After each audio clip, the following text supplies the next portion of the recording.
ओम नमो भगवते वासुदेवाय। ओम नमो भगवते वासुदेवाय।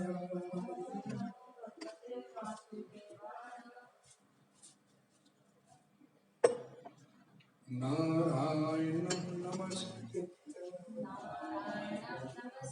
नरं चैव नरोत्तमं देवीं सरस्वतीं व्यासं ततो जयन्ति नष्टप्रायेषु भद्रेषु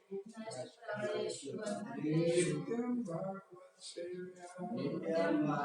सेव्या भगवती उत्तम श्लोके भक्तिर्भवति नष्टके कृष्णाय वासुदेवाय देवकी नंद गोपकुमाराय गोविंदाय नमो नमः। चर्चा करेंगे श्रीमद् भगवद गीता यथारूप अध्याय 2 श्लोक संख्या नंबर 27। श्लोक संख्या नंबर 27।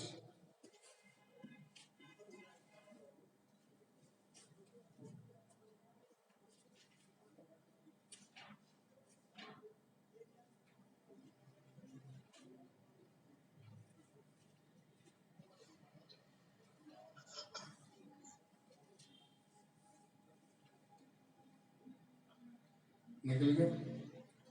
जातस्य हि ध्रुवो मृत्यु जातस्य हि ध्रुवो मृत्यु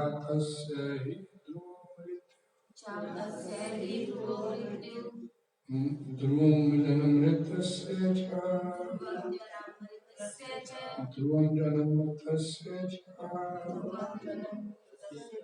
तस्मात् अपरिहार्यते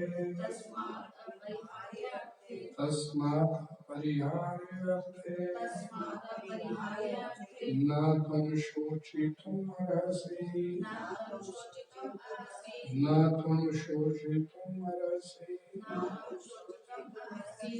जातस्य जन्म लेने वाले ही निश्चय ध्रुव तथ्य है। मृत्यु ध्रुवम ये भी तथ्य है।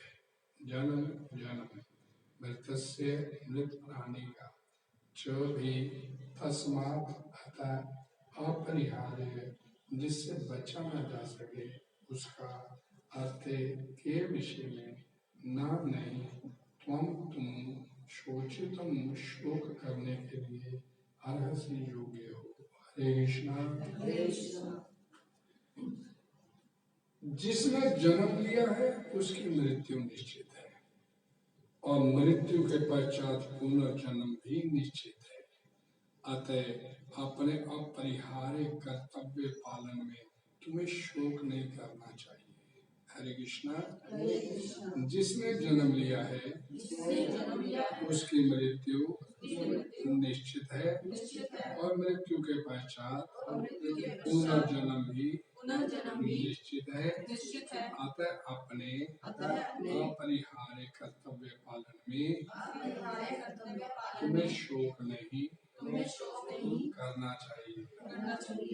तात्पर्य इस ज्वाइन में जगत गुरु श्री प्रभुपाद जी द्वारा सरल स्पष्ट ध्यान से पढ़िएगा, ध्यान से सुनिएगा।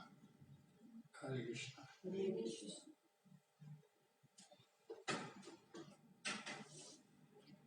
मनुष्य को अपने कर्मों के अनुसार जन्म ग्रहण करना होता है और एक कर्म अवधि समाप्त होने पर उसे मरना होता है जिससे वह दोबारा दूसरा जन्म ले सके। इस प्रकार एक लाइन को ध्यान से पढ़िएगा। इस प्रकार मुक्ति प्राप्त किए बिना जन्म मृत्यु का ये चक्कर चलता रहता है।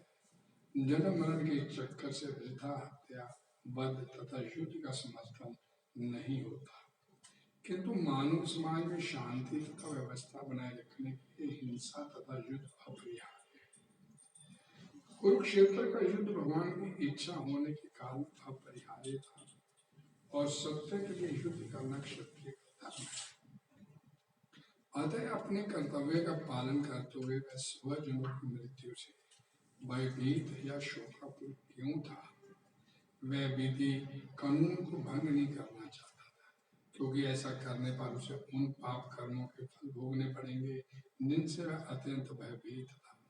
अपने कर्तव्य का पालन करते हुए वह स्वजनों की मृत्यु को रोक नहीं सकता था, और यदि वह अनुचित कर्तव्य पथ का चुनाव करे तो उसे नीचे गिरना होगा। हरे कृष्णा। ओम अज्ञानतिमिरस्य ज्ञानाञ्जनशलाकया चक्षुर्मिलितं येन तस्मै श्रीचैतन्य महापुरुषं स्वयं रूपा कदा वन्देऽहं श्रीरूपं साग्रजातं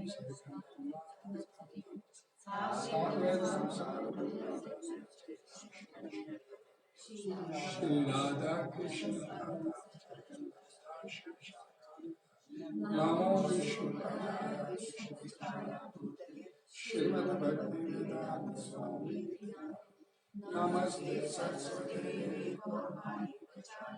निर्विशेष शून्यवादी पाश्चात्य हे कृष्णा करुणा सिंधु दीनबंधु गोपेश गोपिका श्री राधा कांत नमस्ते तप्त कंचन गौरांगी श्री राधे वृंदावनेश्वरी वृषभानुसुते देवी प्रणमामि वाञ्छाकल्पतरुभ्यश्च कृपा सिन्धुभ्यः पतितानां पावनेभ्यो वैष्णवेभ्यो नमो नमः। जय श्री कृष्ण चैतन्य प्रभु नित्यानंद श्री अद्वैत गदाधर श्रीवासादि गौर भक्तवृंद।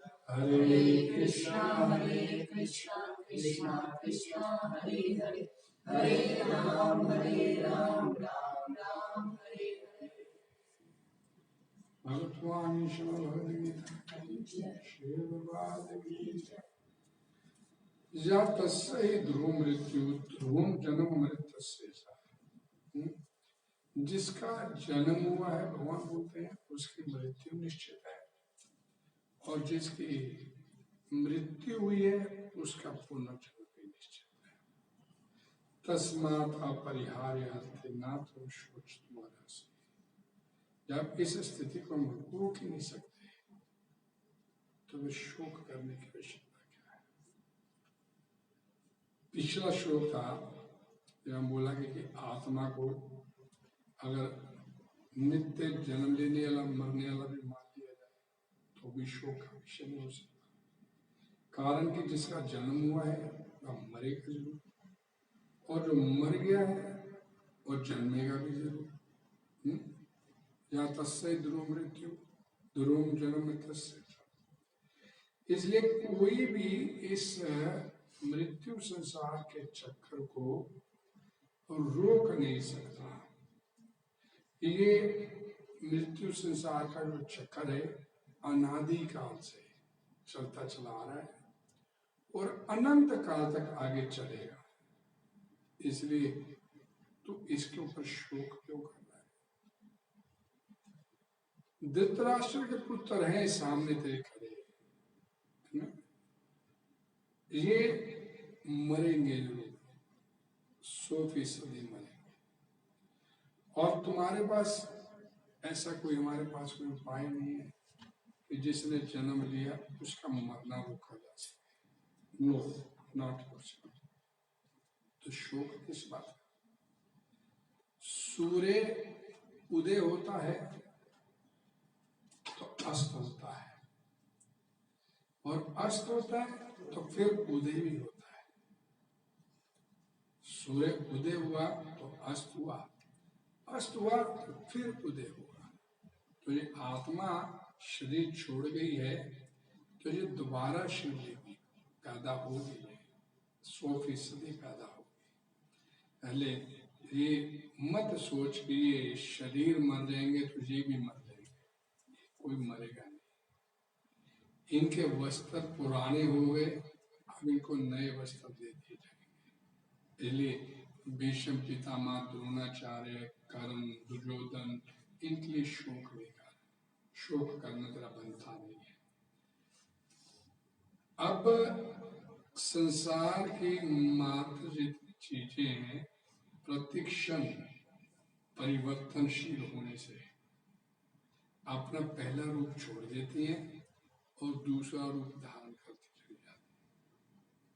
कोई भी वस्तु इस संसार में जो पैदा होती है ना, पेड़ है, पहले छोटा होता है, बड़ा होता है, फिर वो गिर जाता है। तो ये बात निरर्थक है कि कौन कितने साल तक रहता है यहाँ पर। ये बात सार्थक है कि उसने जाना गिरना जरूर है।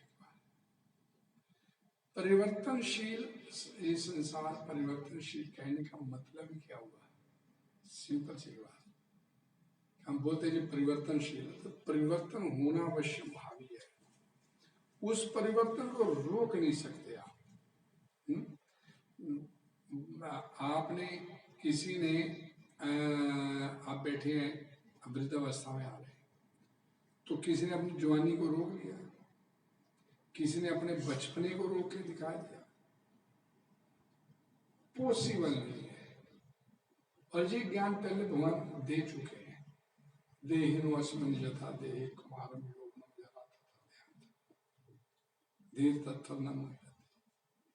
तो संसार परिवर्तनशील कहने के पीछे अभिप्राय ये है कि हर चीज में परिवर्तन होता चला जा रहा है, और थोड़ी सी अपनी विवेक शक्ति को जागृत करेंगे तो आपको, और विवेक शक्ति को महत्व देंगे, जागृत नहीं करना, पता है, ये तो पता ही है ये मरना है।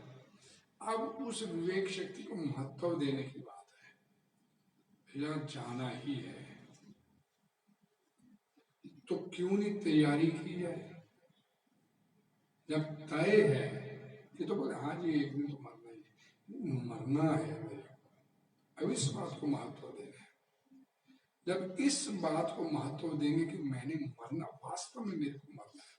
अभी हम बात करते हैं ये एक दिन तो सबने मरना है, लेकिन कोई अपने मरने के प्रति गंभीर नहीं है।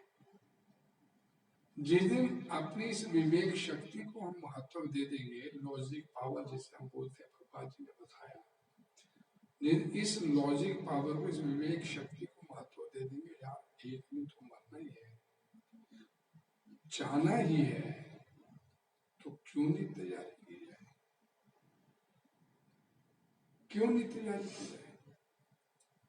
और जिस दिन इस विवेक शक्ति को महत्व दे देंगे, तो जब हम अपने पत्नी को देखेंगे, अपने बच्चे को देखेंगे, अपने घर समाज संसार को देखेंगे, ये भी तुम इसे बिछड़ेंगे एक दिन, मेरे को छोड़ के जाने।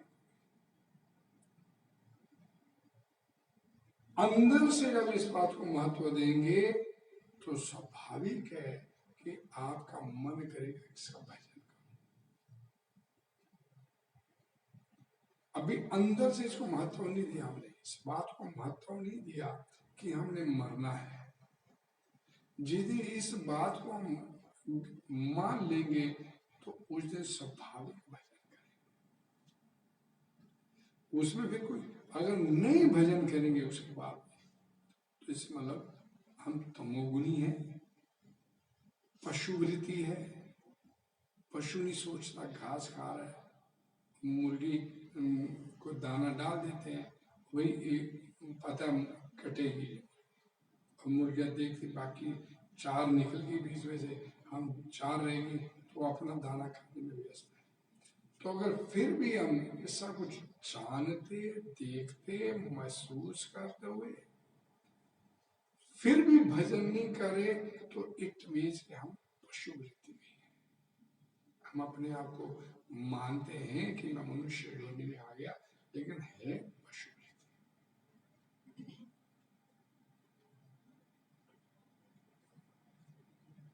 किसी आत्मीय जन की मृत्यु हो गई, शरीर छोड़ेगा, नहीं आपका विशेष जिसे आपको लगाव था, धन आपका विशेष प्रिय होता है। धन तो कहते हैं ना कि शहद से भी मीठा लगता है। आपका नष्ट हो गया, खो गया। और ऐसे भविष्य को लेकर चिंता होती है, पति मर गया, पत्नी मर गई तो क्या होगा। तो ये जितनी शोक चिंता किस लिए होती है, किस लिए होती है? कि हमने अपनी उस विवेक शक्ति को महत्व नहीं दिया।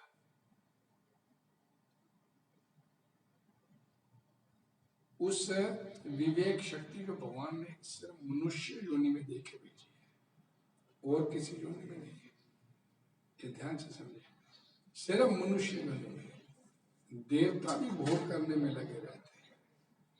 देवता दुनिया में जो है ये भोग योनि में लगे रहते हैं। मनुष्य योनि को एकमात्र ये विवेक शक्ति, उसको कर दीजिए, थोड़ा म्यूट कर दीजिए।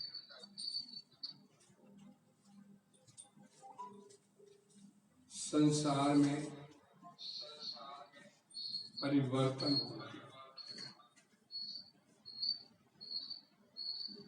हरे कृष्णा कृष्णा कृष्णा हरे राम राम राम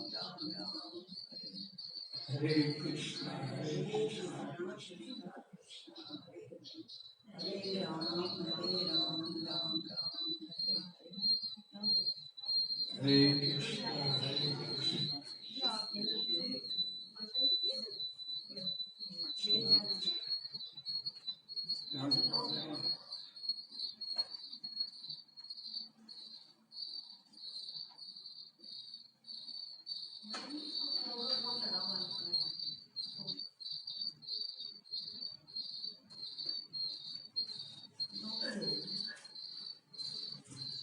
हरे कृष्णा हरे कृष्णा कृष्णा कृष्णा हरे राम हरे कृष्णा कृष्णा कृष्णा हरे राम राम हरे कृष्णा कृष्णा कृष्णा हरे राम राम राम हरे कृष्णा कृष्णा कृष्णा हरे राम राम राम हरे।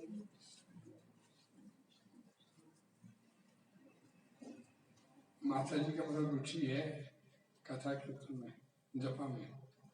सुबह 2 बजे फोन आ जाता है, पर मैं लाइन पे क्यों नहीं आ रही? मैं कहूँगा 2 बजे 3 बजे शुरू होता है। होता नहीं प्रभु जी। हरे कृष्ण। संसार में परिवर्तन होना, परिस्थितियों का बदलना आवश्यक है। अगर परिस्थिति नहीं बदली जाएगी तो संसार चलेगा कैसे? सबसे बात समझिए। अगर परिवर्तन नहीं होगा तो संसार एक जैसी सारी स्थिति बनी है तो संसार कैसे चलेगा? तो यहाँ पर बोला गया कि परिवर्तन होना अवश्य भावी है। मनुष्य परिवर्तन नहीं होगा तो बालक से जवान कैसे होगा, जवान से वृद्धावस्था कैसे आएगी? तो ये सारा कुछ संसार जो है, अगर इसमें परिवर्तन नहीं होगा तो एक स्टिल होती ना फोटो, वैसा हो जाएगा, कुछ चेंज ही नहीं हो रहा है। तो हो नहीं सकता, स्टिल तो हो नहीं सकता। तो परिवर्तन होना है। आप बोलते ना संसार परिवर्तन का नियम है, परिवर्तन संसार का नियम है। तो संसार किसे बोलते हैं? एक आ रहा है, एक जा रहा है। एक आ रहा है, एक जा रहा है।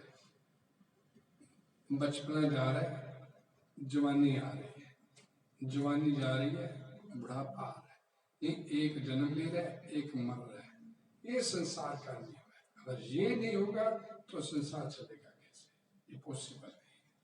इसलिए ये सब का प्रत्यक्ष, ये सब का अनुभव है। जहाँ पर हम सब लोग जितने बैठे हैं कि सामने बॉडी पड़ी होती है, रख लो, उसे रख भी नहीं सकते क्योंकि उसमें भी परिवर्तन होना है, वो भी बदबू छोड़ेगी। कितनी देर रख लोगे उसको? कितनी देर फ्रीजर में रख लोगे आप उसको? वो जाएगा, वो खत्म होगा। तो इसलिए इस बार अनुभव को महत्व दो कि भाई ये एक दिन ये परिवर्तन होना ही था, ये जाना ही था, तो फिर आपको स्वाभाविक आपको शोक नहीं होगा। प्रभुपाद जी का तात्पर्य खोलिएगा, देखिए मनुष्य को अपने कर्मों के अनुसार जन्म ग्रहण करना होता है और एक कर्म अवधि समाप्त होने पर उसे मरना होता है। मैं एक वो बताता हूँ ना, एक गरुड़ पुराण का एक श्लोक बताता हूँ, ना को अपि कस्यचित् बंधु संसारे दुख सागरे अयाति कर्म संबंधात अयाति कर्मक्षय हुए।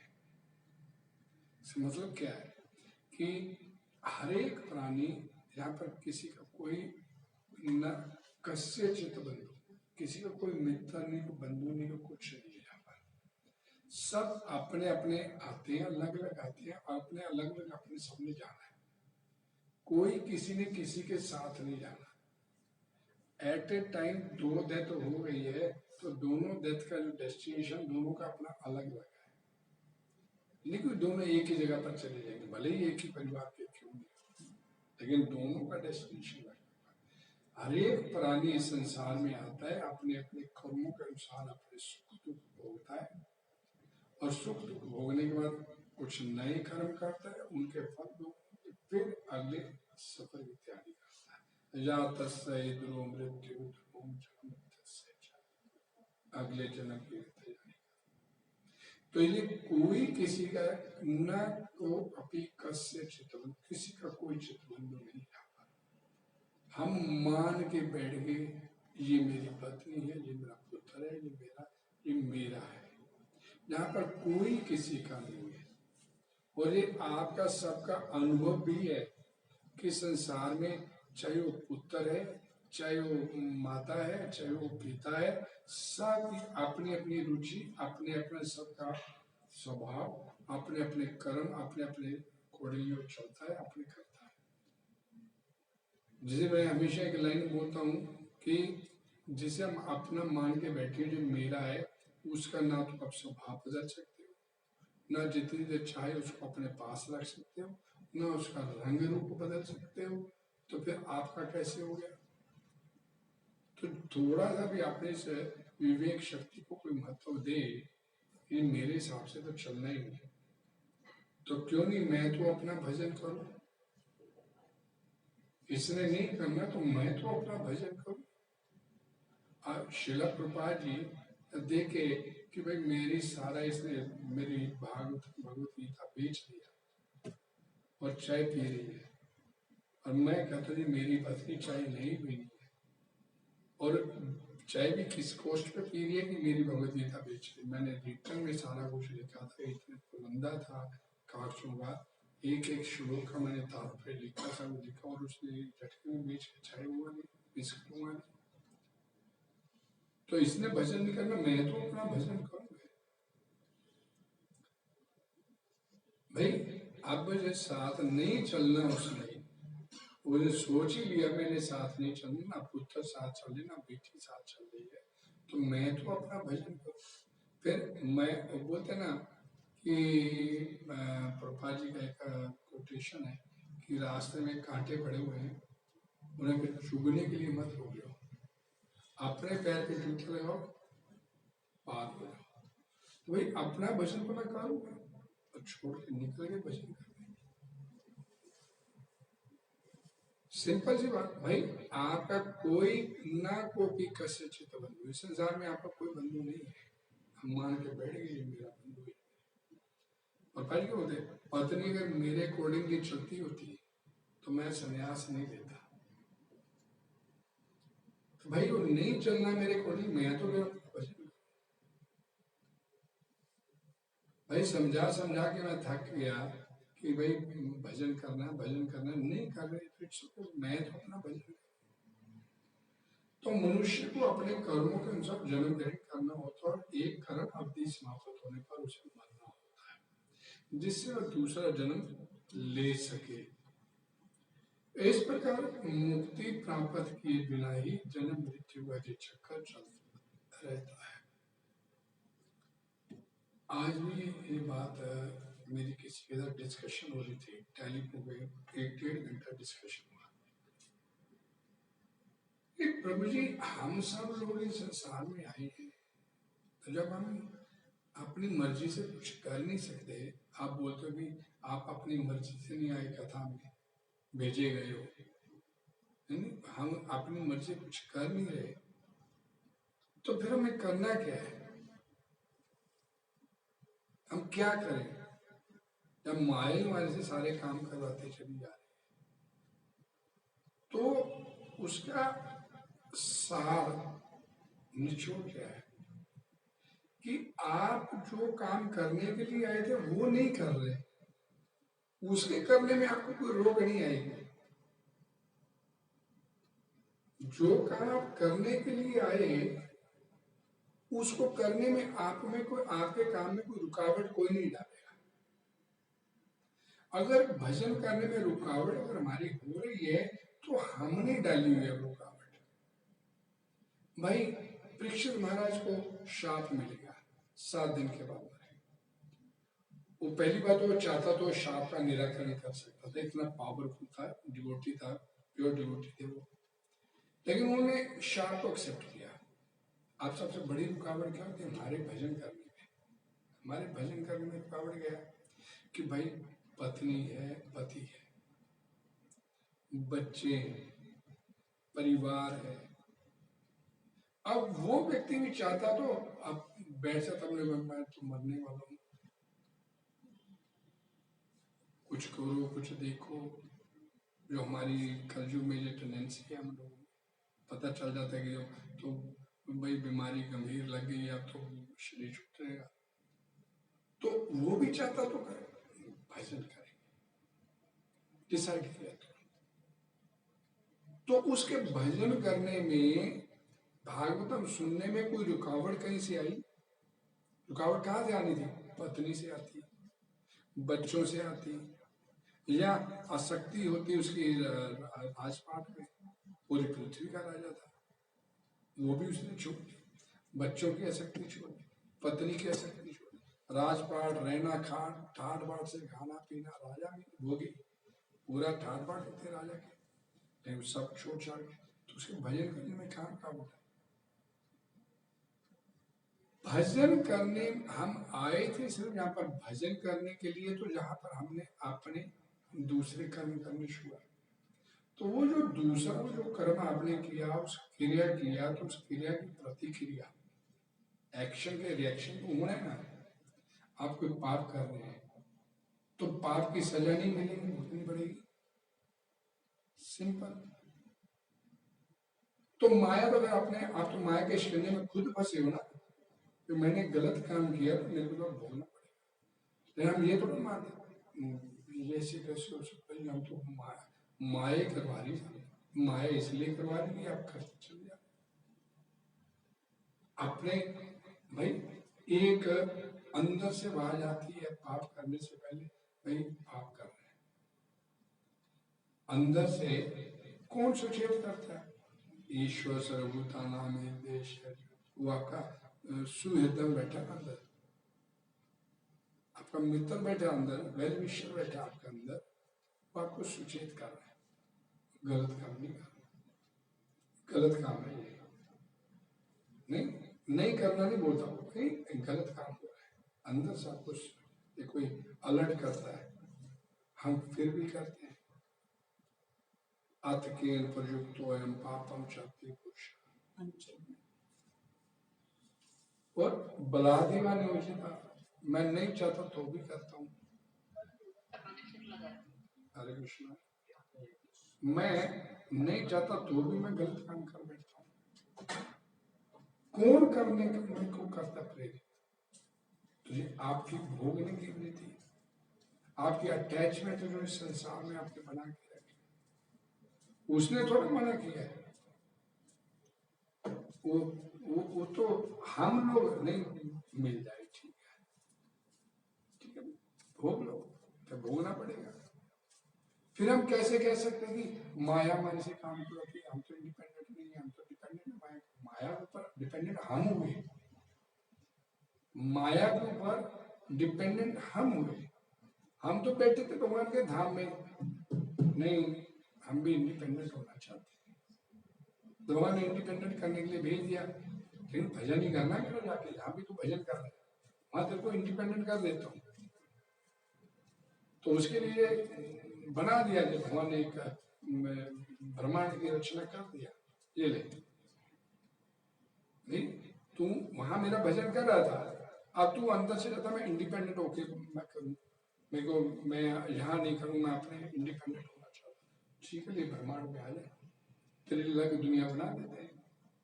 तो भाई यहाँ के भी भजन ही करना है, यहाँ के भजन नहीं करके फिर वो उसमें आ गया अपने सेंसिटिव विषय में, तो फिर हम किस मुंह से बात करेंगे कि भाई मैं तो माया के वशीभूत हूं, मैं तो इंडिपेंडेंट हूं ही नहीं। तू आज भी इंडिपेंडेंट होना चाहे तुम मन में प्रण कर ले, वह वसात्मिका बुद्धि, एक दृढ़ निश्चय तेरी बुद्धि हो जाए तो तेरे भजन करने में कोई रुकावट नहीं आने दूंगा। और तेरे जितने भी पिछले सारे पाप कर्म है जो तू करके बैठा, पाप पुण्य सब करके बैठा है, वो सब की रिजल्ट माफ करने के लिए आपने भाई आज भी तू अपनी आंख खोल ले, जीव जागो जीव जागो, आज भी तू अपनी आंख खोल ले, तुम आज भी तेरे को तू इंडिपेंडेंट है, मैं तेरा पिछला माफ कर दूंगा, तेरे माया के चिन्ह से निकाल दूंगा, तू चल आ मेरे पास, कर मेरा भजन। दैवी ही शार्दुल में मम माया दुर्ता, ऐसे नहीं तो माया के चिन्ह से छूट सकता, हम मेरी शरण में आ जाता है तो मैं तेरे को माया से मैं बांध, तू प्रण तो कर, संकल्प तो कर भजन करने का, भजन करने में तेरे में कोई रुकावट नहीं आने, लेकिन मैं भजन ही नहीं करना, बाकी सब कुछ खराब बाकी। और ये मेरा माता है, इसके प्रति तो मेरी ड्यूटी है, जो मेरा पिता है इसके प्रति मेरी ड्यूटी है, तुम माता तुम पिता, वो एक सनातन धर्म में शुक्र है, तुम ही हो माता तुम ही हो बंधु तुम ही सखा, वो ही है तेरा माता, वो ही तेरा पिता, वो ही तेरा सखा, वो ही तेरा सब कुछ है। उसको तू कर लेगा तो जैसे प्रभा जी ने किया कि घर बार छोड़ दिया, तो उसके घर बार का भी ख्याल तो रखा ना फिर भगवान ने भाई तू जिसकी तरफ तू मेरी तरफ अगर तू चल रहा है, नहीं बोलते ये यथा मां प्रपद्यन्ते तास्तथा, तू जैसे मेरे को करेगा वैसे मैं तेरे को, तेरे पास जो कुछ है तू मेरे को दे दे, मैं अपना तेरे को दे दूंगा, तू अपने आप को दे दे, मैं अपने आप को तेरे को दे दूंगा।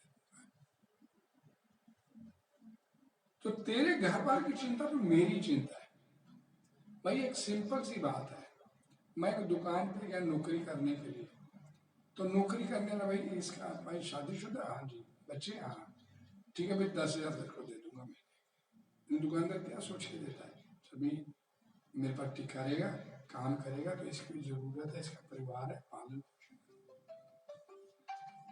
तो जब एक साधारण व्यक्ति जिसके आप सरेंडर करते जाके, वो आपका देखभाल कर रहा है, तो ये नहीं कि ये साधारण व्यक्ति से भी गया गुजरा क्या, जिसकी शरण में हो वो देखेगा ना भाई, तू अपने आप को मेरे को दे दे, मैं अपने आप को तेरे को दे दूं, फिर तेरी चिंता मेरी। सरेंडर करने का मतलब क्या है भाई, मैंने आपको सरेंडर कर दिया भगवान को, तो फिर मैं क्यों चिंता करूं इस बात कि मेरा क्या होगा।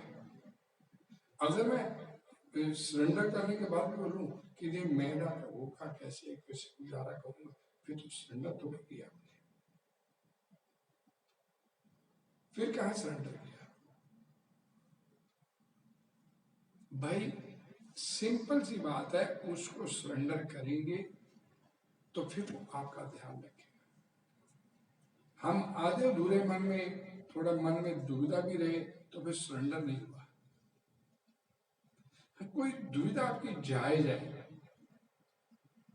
जय अर्जुन है वो अंदर से होल हार्टेडली सरेंडर कर रहा है, लेकिन साथ में बोलता है कि मैं मतलब युद्ध नहीं करूंगा, तभी नहीं बोलना चाहिए उसे। नहीं, सरेंडर करने के बाद नहीं बोलना चाहिए शिष्य हम शादी मानता हूँ, फिर उसके बाद ये नहीं बोलना चाहिए मैं युद्ध नहीं करूँगा। लेकिन भगवान को मालूम है कि हृदय से साफ है, ये थोड़ा सा हुआ पड़ा तो उसको मैं थोड़ा ज्ञान दूंगा, सब क्लैरिटी हो जाएगी इसमें। नहीं भगवान नहीं, अभी तो पहले और सरेंडर कर, अच्छी है तू सुंदर नहीं हुआ, तो भगवान अंदर हृदय में बैठे ना, वो जानते हैं उसकी स्थिति की स्वाभाविक स्थिति क्या है। तो हम सरेंडर करें, उसके बाद भी चिंता करें, सरेंडर करने के बाद भी चिंता करें तो फिर कैसे चलेगा, सरेंडर नहीं होगा।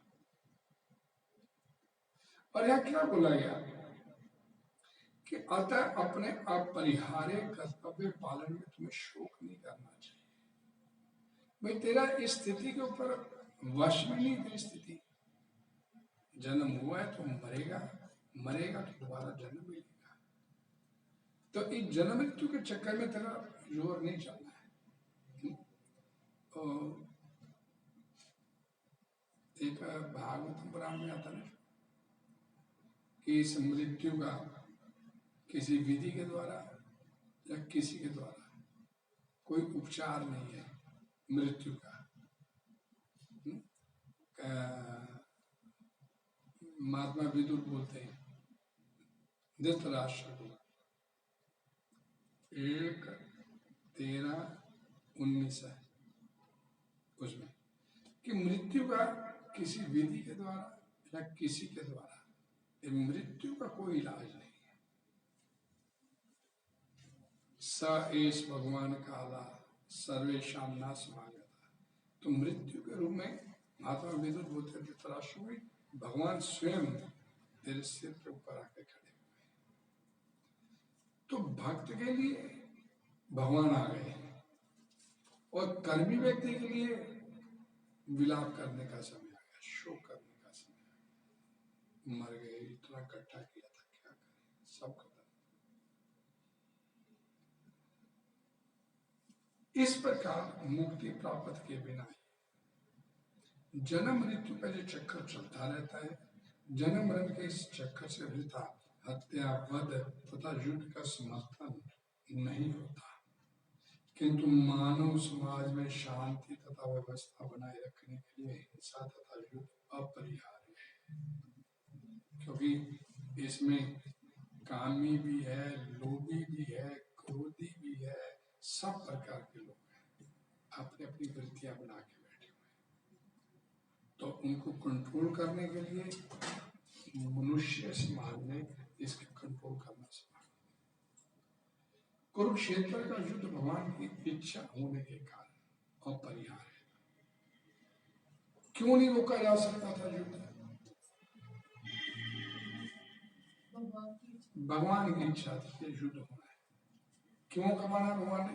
विनाशाय च दुष्कृता, ये पापियों को, दुष्ट लोगों को दंड देना है, पापी दुष्ट लोगों को दंड देना है, तो ये युद्ध होना अवश्य भावी।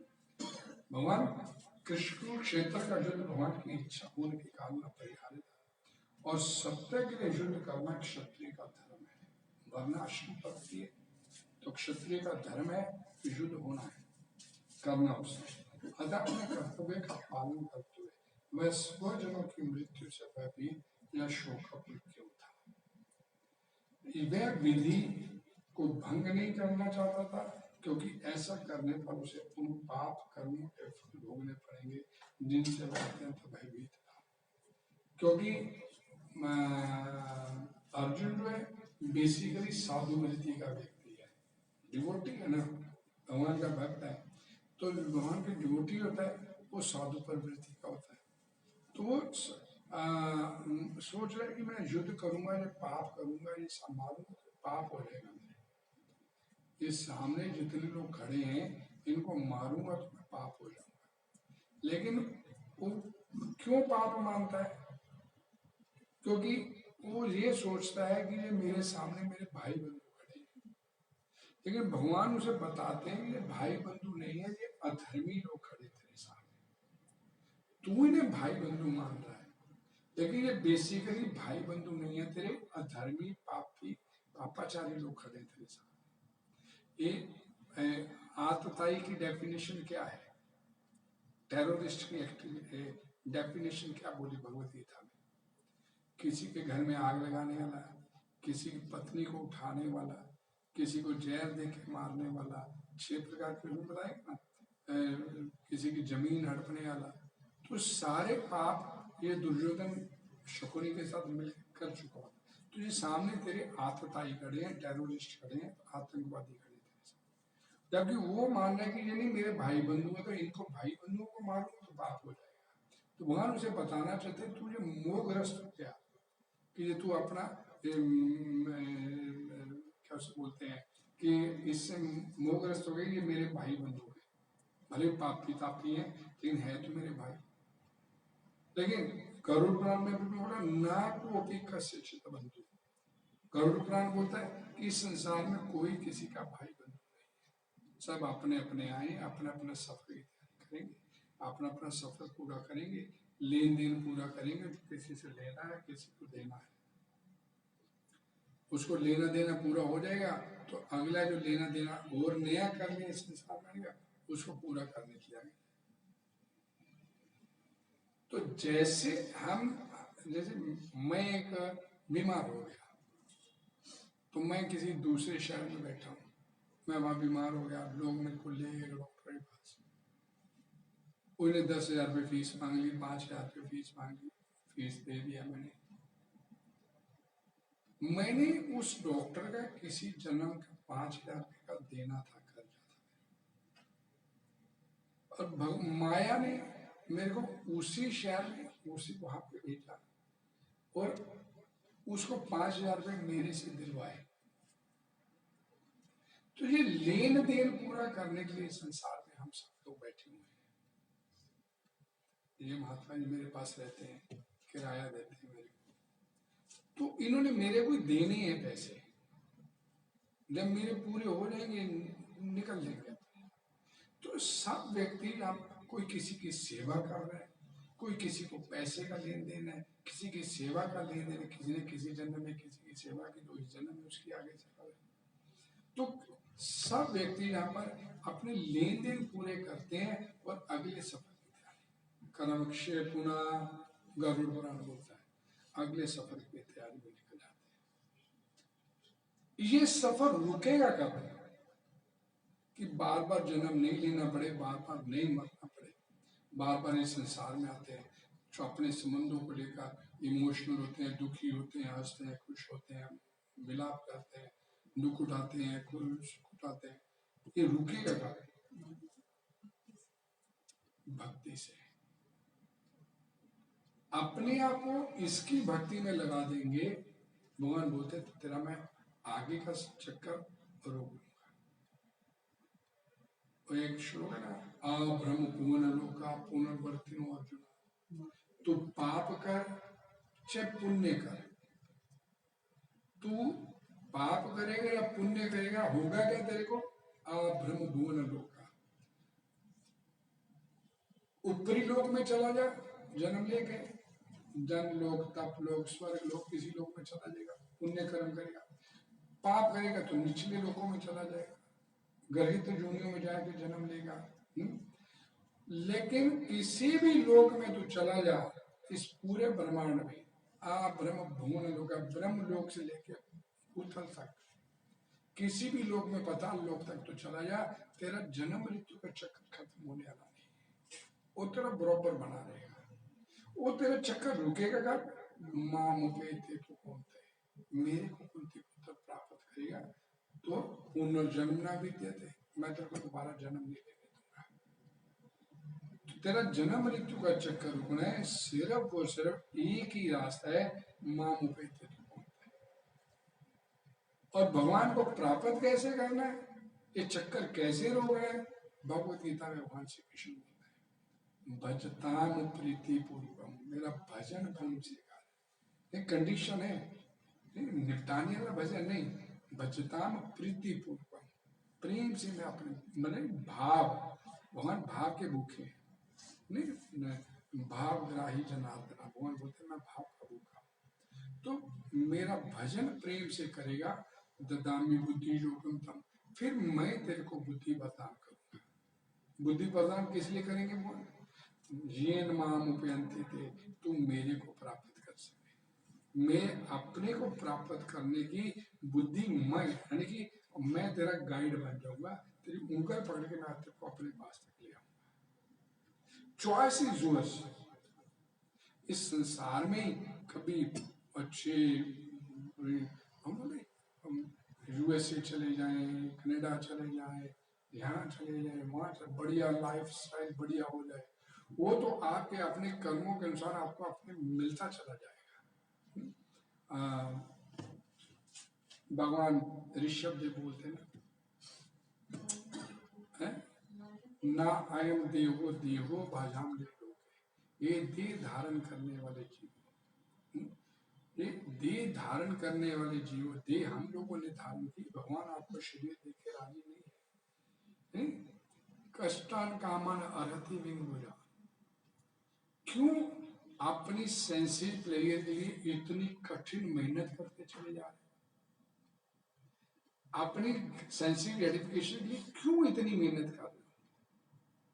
आपकी जो इंद्रिय तृप्ति है, सेंसिव ग्रेटिफिकेशन है, ये तो आपको अपने भाग्य के अनुसार, आपके कर्मों के अनुसार आपको अपने आप ही प्राप्त हो जाएगी। जैसे सुअर को भी प्राप्त हो जाती, कुत्ते को भी प्राप्त हो जाती।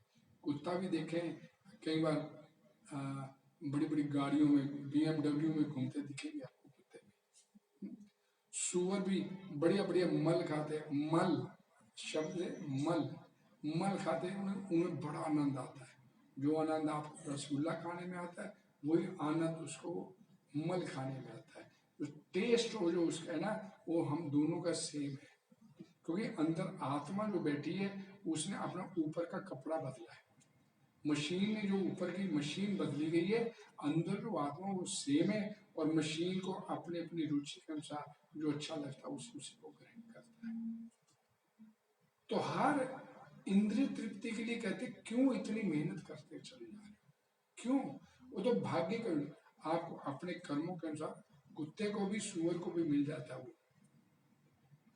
फिर क्या करें? तपो दिव्यम पुत्र का जैन सत्वम शुद्धि तस्मात् परम सौख्यम अनंतम, मेरे को प्राप्त करने के लिए मोहन कहते हैं, इस चक्कर से निकलने के लिए, संसारिक चक्कर से निकलने के लिए थोड़ी सी चोट लग जाती है ना, तो जहाँ पर बच्चा बाहर रहता है, तो चोट जहाँ लगी बच्चे को, बच्चा माता पिता बाहर चिंतित हो जाता है, भूख प्यास मर जाती है। क्यों दुख उठा रहे हो बार बार? बच्चा पता नहीं आपकी कल को केयर करेगा कि नहीं करेगा, आप कितनी उसकी केयर मिलेगी। तो ये क्यों ये संसारिक चक्कर में फंसे हो, दुख सुख उठाते चले जा रहे हो? निकलो इससे बाहर। अपने कर्तव्य का पालन करते हुए स्वजनों की मृत्यु को रोक नहीं सकता था। मृत्यु को कोई रोक सकता है? आज तक किसी ने किसी की मृत्यु को रोक लिया? पास खड़ा व्यक्ति खड़ा होता है, मृत्यु हो जाती है उसकी। हमें तो वो याद आता है, वो गुप्ता जी आके बताते हैं, बस में बैठे हैं, ड्राइवर के पीछे वाली सीट है, और बस वाले ड्राइवर ने दारू पिया है, वो आगे सरियों वाला ट्रक है, उसमें मार दिया गाड़ी, बस मार। जितने सरिये थे, जितनी भी सवारियां आगे आगे बैठी थी, सभी के शरीरों में घुस गए, मर गए ऑन द स्पॉट। और ये गुप्ता जी इधर वाला भी मर गया, सरिया घुस गया, इधर वाला भी मर गया, इसके सामने ड्राइवर की सीट थी, उसकी वजह से वो बच गया, बाकी इतने सब मर गए। तो कोई बचा सकता है किसी को? जिसका समय पूरा हो गया वो अपना जाएगा। कल ललिता माता जी मेरे पास आई, सुबह की कथा में आए थे ललिता माता, जिनकी बाजू खराब है। प्रॉब्लम मेरी ना सिस्टर बहुत सीरियस है, बेंगलोर हॉस्पिटल, बेंगलोर गई हुई थी, बेंगलोर हॉस्पिटल में ICU में, तो बड़े डॉक्टर ने जवाब दे दिया है। तो आप प्लीज शाम को जो प्रोग्राम है उसमें माता के, मेरी सिस्टर के लिए जाप करवाइएगा। कल प्रोग्राम था तो इन्हें एक माला का जाप करेंगे भक्तों की, शायद सुन ले भगवान। तो दोपहर को 3 बजे फोन आ गया, माता जी वो तो चल बसी, क्या हो गया? चल बसी, मर गई। अरे माता जी, तो मतलब कब किसने कैसे कहाँ पे जाना है सबका अपना अपना तय है। जब हमारे लेन देन पूरे हो जाएंगे एक दूसरे के साथ तो अपनी अपनी जगह हर व्यक्ति छोड़ेगा। जितना आप सिर्फ इस संसार में स्वतंत्र हो काम करने के लिए, तो उससे इसका भजन करने के लिए आप जिस दिन ये डिसाइड करेंगे कि मैंने इसका भजन करना है, अंदर व्यवसात्मकता बुद्धि, एक दृढ़ निश्चय वाली बुद्धि बना ली कि मेरे को इसका भजन, तो आपके भजन में कोई रुकावट कभी आ ही नहीं सकती। रुकावट क्यों आती है हमारे भजन करने में? कोई अंदर अभी हमारी इच्छा नहीं है भजन करने, इसलिए रुकावट आती है।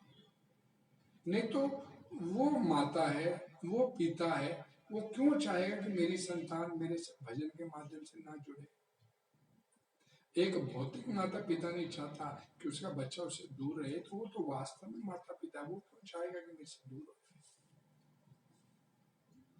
हमारे अंदर वो भजन करने की इच्छा नहीं, इसीलिए इस संसार में सड़ मर रहे हैं, बार बार आते हैं, बार बार जन्म लेते हैं, बार बार दुखी होते, कभी कोई समस्या कभी कोई समस्या। माम उपेते पुनर्जन्म दुखालयम शाश्वतम, भगवान बोलते हैं ये दुखों का संसार है, और इसमें फिर हम सुख ढूंढने का प्रयास करते हैं। सुख आपको मिलेगा तो सिर्फ उसका भजन करने के साथ ही मिलेगा।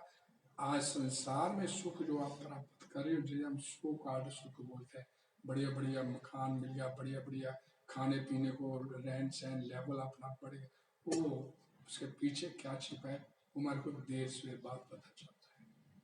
मोमेंटरी हमें लगता है बढ़िया बढ़िया जिंदगी जी रहे हैं, लेकिन वो देर से पता चलता, उसका परिणाम धीरे धीरे आना शुरू होता है। हरे कृष्णा हरे कृष्णा हरे कृष्णा कृष्णा कृष्णा हरे हरे, हरे राम राम। कोई डिस्कशन? प्रभु जी, जैसे पक्षी हैं, जलचर हैं, कईयों के यंत्र नहीं होते, जैसे मनुष्य पशुओं के कईयों के होते हैं, हर एक के नहीं यंत्र मिलता ना। शरीर में यंत्र है, जैसे हमारे सूकर के, कुत्ते के, और कईयों के शरीर में जैसे पक्षी उड़ते हैं, उनके शरीर में यंत्र तो नहीं होते, यंत्र? मांस ही मांस होता है, हड्डियां हड्डियां नहीं होती होंगी। नहीं, कहीं जलचर है, इनमें हड्डियां नहीं। ये तो मुद्दा दूसरा है ना। और बताए, और कोई सवाल? ऑनलाइन कोई सवाल?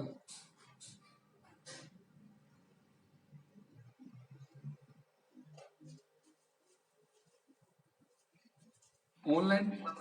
हाँ जी भाई। मुझे थोड़ा सा सवाल है, मेरे को समझ रहा था कई दिनों से, थोड़ा सा हटके है, आज के टॉपिक से थोड़ा सा अलग है। प्रभु जी, पहले कभी भावुक भी हो जाया करते थे जब भक्ति में, कभी ठाकुर जी का नाम लेते समय अश्रु भी आ जाते थे। अब वो कंडीशन अगर नहीं हो रही तो क्या हमारी ये पतन का सूचक है? प्रभु जी, पतन का सूचक नहीं है, इसे आप पतन का सूचक नहीं बोल सकते हैं। आप लगे हुए हैं ना आप, लेकिन क्या बोला है कि उन्नति का जो लेवल बोला गया ना, और चैतन्य महाप्रभु जो बताए, नयनम गलश्रुधारे वदनम गतिगत कुलकै निजतम वपुपदातम नाम गिरेंद्र कुछ लेवल तो वो बोला गया न। युगायतम निमिषेन चक्षुषा प्रवशायितम शून्य आयतम जगत सर्वम गोविंद विलीन। हम उलझे हुए हैं प्रभु इस संसार में, इस संसार में उलझे हुए बैठे हैं, लेकिन लग गए हैं ना, लग गए। ऐसे आंसू तो आप आंसू से आंसू की बात करते हैं तो प्रभु जी, जो आप आंसू पहले आप कहते थे निकल आते थे, तो प्रभु जी ऐसे तो कांति प्रभु जी एक एग्जाम्पल देते हैं ना, मायापुर में खूब भक्त नाचते हैं, कीर्तन करते हैं, रोते हैं, आंखों से आंसू आते हैं, और फिर थोड़ी देर बाद वो वहीं बैठे चाय पी रहे होते हैं। जी प्रभु जी। तो आंसू मापदंड है। मैंने बोला भक्ति क्या होता है कि हर अपने आप को चेक करना है, सेल्फ इंट्रोस्पेक्शन। हर एक को पता है कि उसकी भक्ति किस लेवल पे चल रही है। अब ये नहीं कह सकते कि मैं भक्ति नहीं कर रहे हैं ना, आप लगे हुए हैं तो लगे हुए हैं। तो प्रपा जी क्या बोलते होते हैं कि लगना चाहिए, नहाने बैठ जाइए, धार भले ही पानी की पतली आ रही है, गंदगी ज्यादा लगी हुई अपनी बॉडी पे, प्रपा जी का लक्षण है। तो लेकिन धार पतली है पानी की, तो हमने पानी नहीं खोला ज्यादा, यानी हम अपनी तरफ से चाहते भी नहीं ज्यादा नहाना, अच्छे से नहाना नहीं चाहते, तो फिर प्रभु ओ टाइम लगेगा, लेकिन लगे हुए हैं तो शुद्ध हो जाएंगे, देर से शुद्ध हो जाएंगे, आ जाएंगे उस लेवल। प्रभु जी जैसे कई बार मतलब ऐसे मेरे को कहना चाहिए कितने मुझे नहीं पता, कई बार आप कथा करते समय आपके जैसे अश्रुपात हो जाता है, तो प्रभु जी हमारी कंडीशन को तो भी बहुत टाइम है उस तरफ तक पहुंचने के लिए। तो प्रभु जी और पहले मुझे ऐसा लगता था कि पहले शायद ठाकुर जी आके हमें छूते हैं तब हमारे को ऐसा होता है कि हाँ हमारा अश्रुपात हो जाता है। निताई और सुंदर को देखते रहो तो भी अश्रुपात मुझे पहले हो जाता था। अब मेरे को समझ नहीं आता कि कहाँ कमी रह रही है, क्या हो रहा है, वही थोड़ा सा तंग हो रहा था प्रभु जी। प्रभु जी तंग होने की जरूरत नहीं है, आप सब कुछ रिवील अपने आप हो जाएगा। आप चैंटिंग अच्छे से करो, बस अपनी चैंटिंग को इम्प्रूव करो, सब कुछ अपने अंदर से आपको रिवील हो जाएगा, सब चीजें किसी से पूछने की जरूरत नहीं होती है, सब कुछ अपने आप आ जाएगा। चैंटिंग जब तक आप इम्प्रूव नहीं करोगे तब तक कुछ प्राप्त तो नहीं होने वाला। सारा खेल प्रभा जी बोलते थे कि चैंटिंग के ऊपर टिका हुआ है प्रभु जी, सारा खेल चैंटिंग के ऊपर टिका हुआ है प्रभु जी। तो सारी चीजें अपने आप क्लियर हो जाएंगी प्रभु जी, आप चैंटिंग को इम्प्रूव कीजिएगा। और ये मैंने अभी बोला ना कि आंसू तो मायापुर में भी दुनिया बैठी है, आंसू बहा रही है, लेकिन फिर वही बैठे के बाद में चाय वगैरह पीने में लगे होते हैं, लगे होते हैं। भजन की जो बताई गई ना स्थिति, भक्ति की जो स्थिति बताई गई है, पहले स्कंद के 8वें अध्याय में है शायद, या स्कंद अध्याय में कुछ याद आ रहा, यहाँ पर नारद मुनि माता का देहांत हो गया, तो ये बात करते चलते हैं कि अब माता मर गई तो भगवान ने मेरे ऊपर कृपा किया। ये भक्ति का लेवल था उसका कि अब मेरे भजन में कोई रुकावट नहीं, मेरी माँ मेरे भजन में रुकावट थी। अब हम ये कहें हमारे तो रिश्तेदार बैठे, ये मर जाए तो हम भक्ति करेंगे, अब ये बेतुकी सी बातें हो जाती है। तो वो वास्तव में भगवान से जुड़ा व्यक्ति था, और जब निकला फिर माता के मरने के बाद, और जगह बैठा जंगल में बैठ गया, ध्यान लगाया अपना, जैसा संतों ने बताया था उसको, और भगवान ने तुरंत दर्शन दिए उसे। और फिर दर्शन जब हुए तो अब उसकी वाली स्थिति आ गई, नयनम गल श्रुदार्या वदनम गति है, पुलिक निश्चितम बापू गला, अब गला अवरुद्ध हो गया, बोला नहीं जा रहा, आंखों से अश्रुपात हो रहा है, और तुरंत भगवान ने दर्शन, अंतर ध्यान हो गए वहां पे। तो वो फिर उसे पागल हो गया कि अब अभी भगवान सामने थे, कभी लेफ्ट भाग रहा है, कभी राइट भाग रहा है, कभी सीधे भाग रहा है, पीछे भाग रहा है, यानी पागलों की तरह ढूंढ रहा है कि अभी तो सामने थे, मेरे दर्शन दे थे, अभी गायब हो गए। तो वो स्थिति प्रभु जी वो भजन से ही आएगी, चैंटिंग से आएगी। और बाकी मेरी बात करें तो मैं तो बड़ी खाने पीने सोने वाला व्यक्ति हूँ। मैं तो आप लोगों को देख के उत्साहित होता हूँ, मेरा उत्साह तो आप लोगों से बढ़ता है जब आप लोग भजन करते हो। प्रभु जी जैसे आपने कहा कि मायापुर में लोग इकट्ठे होते हैं, रात में बाहर आके वो चाय पीते हैं, तो चाय पीना वो क्राइम है? यानी कि वो भक्ति जैसे अगर उनका वो तो एक बाहरी नहीं नहीं, नशा करना क्राइम थोड़ा होता है। खूब पियो। नहीं जैसे वो एल्कोहल भी है। नहीं नहीं, कैफीन, हाँ जी। प्रभु जी आपने साइंस पढ़ी है, कैफीन क्या है?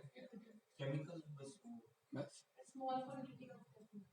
तो स्मॉल क्वांटिटी रोज की कितनी डोज चाहिए? नहीं जैसे प्रभु जी एक बाहरी तौर पे बेसिकली वो अंदर मेरे के बात बात जाओ दे, वो बोले ना कि केमिकल है, कैफीन है, नशा है, उससे नशा होता है। वो क्लियर करना। तो फिर वो कितनी डोज पीनी है आपने?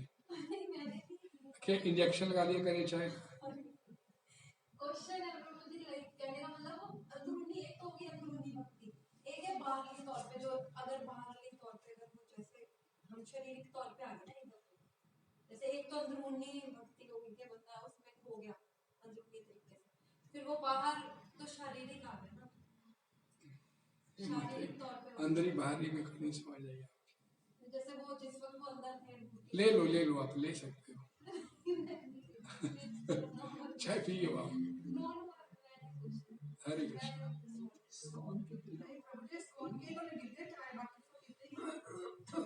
हाँ तो मना किसने किया है? कौन? अब सिंपल सी बात नहीं आपको समझ में आती भाई, चाय